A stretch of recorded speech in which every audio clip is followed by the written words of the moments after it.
ଆମେ ପହଞ୍ଚିଛୁ କଟକ ଜିଲ୍ଲାର ବାଙ୍କି ଘୋଳପୁର ଗ୍ରାମରେ। ସରକାରଙ୍କର ଏତେ ଯୋଜନା ଥାଇ ମଧ୍ୟ ସରକାରୀ ସହାୟତା ପହଞ୍ଚି ପାରୁନି ମାଉସୀଙ୍କ ପାଖରେ। ମାଉସୀ ଯେଉଁ ଅବସ୍ଥାରେ ଅଛନ୍ତି ତାହା ଆମେ ଭିଜୁଆଲରେ ଆମେ ଦେଖେଇବୁ ଆପଣମାନଙ୍କୁ କିଭଳି ଭାବରେ ମାଉସୀଙ୍କର ଘର। ଆପଣ ଦେଖନ୍ତୁ ଏ ଭିଜୁଆଲ ଆପଣଙ୍କୁ ବୟାନ କରିବ। ଏ ଯେଉଁ ଭିଜୁଆଲ ଆପଣ ଦେଖନ୍ତୁ, ଏ ହେଉଛି ସେଇ ମାଉସୀଙ୍କ ଘର। ସେ ମାଉସୀ କେଉଁ ଅବସ୍ଥାରେ ଅଛନ୍ତି, ଘର ଖଣ୍ଡିଆ ପାଇଁ ବାରମ୍ବାର ସ୍ଥାନୀୟ ସରପଞ୍ଚ ଗାଁର ବିଭିନ୍ନ ପ୍ରକାର ଲୋକଙ୍କୁ କହିବା ସତ୍ତ୍ୱେ ମାଉସୀଙ୍କ ଘର ଖଣ୍ଡେ ମଧ୍ୟ ପାଇପାରୁନାହାନ୍ତି। ଆପଣ ସେଇ ଭିଜୁଆଲ ଦେଖିବେ। ମୁଁ ଭିତରକୁ କହିବି କ୍ୟାମେରାମାନଙ୍କୁ ସେ ଭିଜୁଆଲ ଆପଣଙ୍କୁ ଦେଖାଉଛୁ। ଦେଖନ୍ତୁ ସେଇ ଭିଜୁଆଲ ଆପଣ ଦେଖନ୍ତୁ। ସରକାରଙ୍କର ଏତେ ଯୋଜନା ଥିଲେ ମଧ୍ୟ ଆଜି ମଧ୍ୟ ସେଇଠି ପହଞ୍ଚି ପାରୁନି। ସରକାରୀ ସହାୟତା ପାଇଁ ମାଉସୀ ଅନେଇ ବସିଛନ୍ତି। ସେଇ ଘର ଦେଖନ୍ତୁ। ଏଇ ଘର ଆଜ୍ଞା ଅନୁପଯୋଗୀ, ଶୋଇବା ଅନୁପଯୋଗୀ। ଜଙ୍ଗଲ ପାଖରେ ଜଙ୍ଗଲ ସରୀସୃପ ମଧ୍ୟ ଆସୁଥିବେ ଏବଂ ଆମର ହାତୀ ବାଘର ମଧ୍ୟ ଭୟ ଅଛି। ତଥାପି ଏଇ ଘରେ ବର୍ତ୍ତମାନ ଦେଖନ୍ତୁ, ଏ ଘରେ ବର୍ତ୍ତମାନ ସେଇ ଆପଣ ଯେଉଁ ମାଉସୀ ଜଙ୍ଗଲ ଶୋଉଛନ୍ତି ତାଙ୍କ ଘରେ କେହି ନାହାନ୍ତି। ଦେଖନ୍ତୁ ଭିଜୁଆଲ ବର୍ତ୍ତମାନ ଘର ଦେଖନ୍ତୁ, ଇଏ ମଧ୍ୟ ଫାଟି ଆଁ କଲାଣି। ସେ ଘରର ବର୍ତ୍ତମାନ ଭିତର ମାନେ ଶୋଇବା ଅନୁପଯୋଗୀ।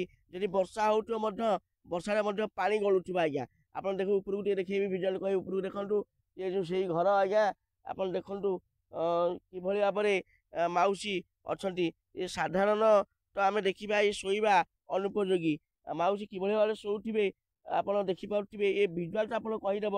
ଛୋଟିଆ ଘର ମଧ୍ୟ, ସେ ଛୋଟିଆ ଘର ମଧ୍ୟ ଆସବାବପତ୍ର ମଧ୍ୟ ସେ ରଖିଛନ୍ତି। ଆସବାବପତ୍ର ରହିବା ଦ୍ୱାରା ଶୋଇବେ କେଉଁଠି ଆଜ୍ଞା, ଶୋଇବା ପାଇଁ ମଧ୍ୟ ଜାଗା ନାହିଁ।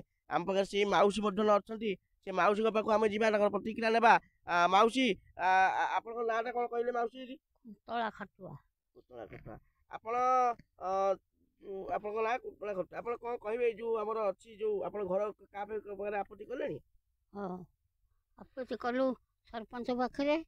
ସିଏ କହିଲେ ଲେଖା ଡକ୍ୟୁମେଣ୍ଟ ଦେଲେ, କହିଲେ ନେ ଗାଁରେ ଯେଉଁ ଟୁନିଆକୁ ଦେବୁ। ଥରେ ଦେଲୁ, ଆଉ ଥରେ କହିଲେ ନିଅ ଏଇ ଯେଉଁ ବ୍ୟାଙ୍କ ଘରେ ଦେବ କନ୍ତମାରାଠି ଦେଲୁ। ଆଉ ବାଙ୍କିରେ ସଭ୍ୟ ହେଲା ଯେଉଁ ସଭା 2 ବର୍ଷ ଗଲୁ, ଆଉ କାହିଁ କିଛି କେହି ବୁଝିଲେନି ଆମର। ଆଚ୍ଛା, କେମିତି କ'ଣ ଚଳୁଛନ୍ତି କେମିତି? କ'ଣ କରିବି, ଏମିତି ଚାଉଳ 5 କିଲୋଟି ମିଳୁଛି, ଆଉ 1000 ଟଙ୍କାଟି ଭତ୍ତା ମିଳୁଛି। ଆଉ କେତେବେଳେ ଉପାସ ବକେ ରହୁଛି। ଝିଅମାନଙ୍କୁ କହିଲେ ଭାତ ପୁଞ୍ଜି ଦେଉଛନ୍ତି। ଆଚ୍ଛା, ଆପଣ ତ ଜଙ୍ଗଲ ଭିତରେ ଅଛନ୍ତି। ଜଙ୍ଗଲ ଭିତରେ ଯେଉଁ ସାପ ସୁପା ଆସିଥିବେ? ସାପ ଘରେ ବଡ଼ ଧାମିଣା ଟାଇପ୍ ହେଉଛି ଯେ ବେଙ୍ଗ ଫେଙ୍ଗ ଖାଇକି ଯାଉଛି। ଷଣ୍ଢ 2 ଥର 3 ଥର ପଶିଲା, ଆଉ ଭାତ ଖାଇକି ଥରକି 2 ଥର ଗଲା। ଆଉ କ'ଣ କରିବି, ଘରେ ତ କବାଟ ନାହିଁ। କାହାକୁ ଗୁହାରି ଜଣେଇଲେଣି ଘର ପାଇଁ? ନାଇଁ।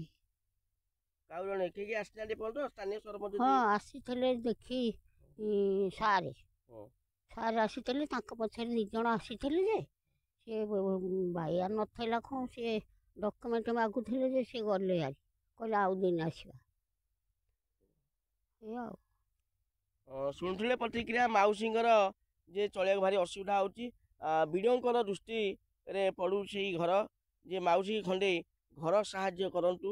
ଯେହେତୁ ମାଉସୀ ଏକୁଟିଆ ଅଛନ୍ତି, ତାଙ୍କର କେହି ନାହାନ୍ତି। ଘର ପାଣି ଗଳୁଛି, ସେ କ'ଣ ଶୋଇବା ପାଇଁ ଅନୁଭୂତି। ଆପଣଙ୍କର ଭିଜୁଆଲ ବର୍ତ୍ତମାନ ମୁଁ କହିବି, ପୁଣି ଥରେ ଆପଣ ଭିଜୁଆଲ, ସେଇ ଭିଜୁଆଲ ପୁଣି ଘରର ଭିଜୁଆଲ ଆପଣ ଦେଖିବେ ଯେ କିଭଳି ଭାବରେ ଘରର ଅବସ୍ଥା ଅଛି। ଏବଂ ଘର ଆପଣ ଦେଖିଲେ ବି ଗୋଟେ ସାଧାରଣ ଲୋକ ରହିବା ବି ଅନୁପଯୋଗୀ ଆପଣ ଦେଖୁଥିଲେ। ସେ ଭିଜୁଆଲ ବୟାନ କରୁଛି ଯେ କିଛି ନାହିଁ, ମାଉସୀଙ୍କର ରହୁଛି କିଛି ନାହିଁ ଏବଂ ଘର ଚଳିବାକୁ ଭାରି ଅସୁବିଧା। କେବଳ ସେ ଚାଉଳ ଏବଂ ଭତ୍ତା ମଧ୍ୟ ପାଉଛନ୍ତି।